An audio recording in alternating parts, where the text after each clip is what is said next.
एक विशाल पहाड़ पर एक बड़े जंगल में एक मध्यम आकार का घास का मैदान और एक छोटा तालाब था। इस छोटे से तालाब में टेरेंस, कछुआ और उसके दो सबसे अच्छे दोस्त सैम और सैली स्वान रहते थे।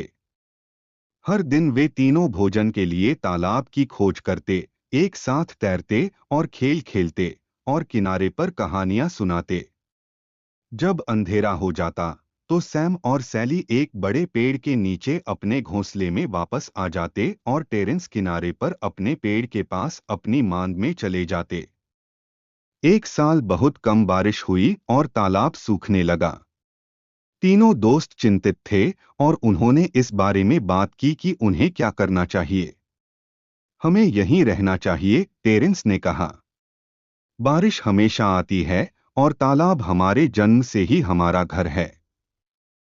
मुझे नहीं लगता कि तालाब टिक पाएगा, सैली ने कहा। मुझे लगता है कि हमें एक नया घर ढूंढना चाहिए, सैम ने कहा। फिर सैम एक नए तालाब की तलाश में उड़ गया। कई दिनों के बाद सैम वापस लौटा तो उसने देखा कि तालाब लगभग सूख चुका है और उसके दोस्तों की हालत भी ठीक नहीं है। सैम, टेरेंस ने उत्साह से चिल्लाया। हमें तुम्हें देखकर बहुत खुशी हुई। तालाब लगभग सूख चुका है। सैली भूखी और डरी हुई है और मेरा खोल टूटने लगा है। क्या तुम्हें नया घर मिल गया? हाँ, सैम ने कहा।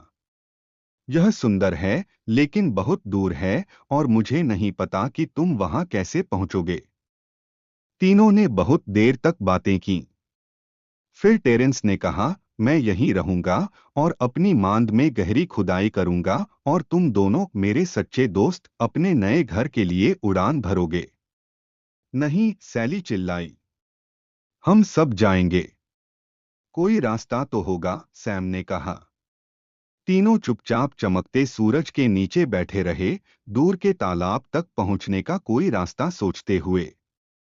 मुझे पता है कि यह कैसे करना है, टेरेंस चिल्लाया। वह छड़ी देखी, उसने सैम से कहा। सैली और तुम दोनों अपनी चोंच का एक सिरा काटोगे और मैं बीच से उसे काटूंगा। फिर तुम हमारे नए घर के लिए उड़ सकते हो जबकि मैं छड़ी को पकड़े रहूंगा। हम सब एक साथ हो सकते हैं। फिर से तीनों चुपचाप बैठे टेरेंस के विचार के बारे में सोच रहे थे। यह काम करेगा, सैली ने कहा। मैं सहमत हूं, टेरेंस ने कहा। शायद, सैम ने कहा।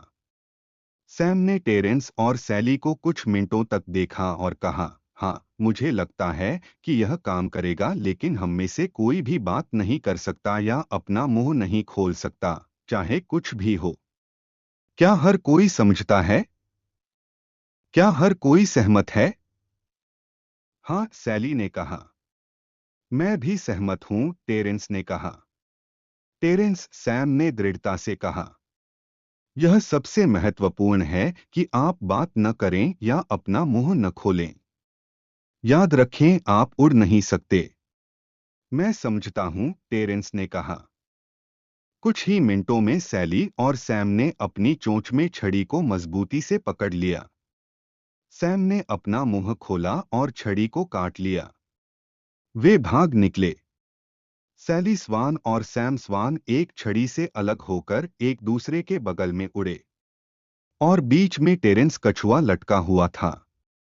यह एक बहुत ही अजीब लेकिन मजेदार दृश्य था। जैसे जैसे वे ऊपर और ऊपर उड़ते गए, किसी ने भी बात करने या अपना मुंह खोलने की हिम्मत नहीं की। सैली और सैम तेजी से और ऊपर उड़ते गए। टेरेंस डर गया। जब वे एक कस्बे के ऊपर से गुजरे तो उन्होंने लोगों को बातें करते और हंसते हुए सुना। आसमान की ओर देखो, एक लड़का चिल्लाया। यह क्या है? दूसरे ने पूछा। जैसे ही लोगों ने ऊपर देखा, वे अजीब नज़ारे को देखकर हंसने लगे। वे हंसे, सीटी बजाई, हूट किया और एक छड़ी पर कछुआ ले जा रहे मूर्ख हंसों पर चिल्लाए। टेरेंस ने सारा शोर सुना, लेकिन नीचे नहीं देख पाया कि क्या हो रहा है। सैम ने जो सलाह उसे दी थी, उसे अनदेखा करते हुए उसने अपना मुंह खोला और उससे पूछा कि क्या हो रहा है। इससे पहले कि वह कुछ बोल पाता, वह गिर गया और अपने उड़ते हुए दोस्तों की तरफ देखने लगा। ओह, चिंता मत करो, टेरेंस को चोट नहीं लगी। आप देख सकते हैं कि वे अपने नए घर के काफी करीब थे, इसलिए टेरेंस बड़े गहरे तालाब में गिर गया। लेकिन अपने सच्चे दोस्त की बात न मानने से उसका अंत अलग हो सकता था।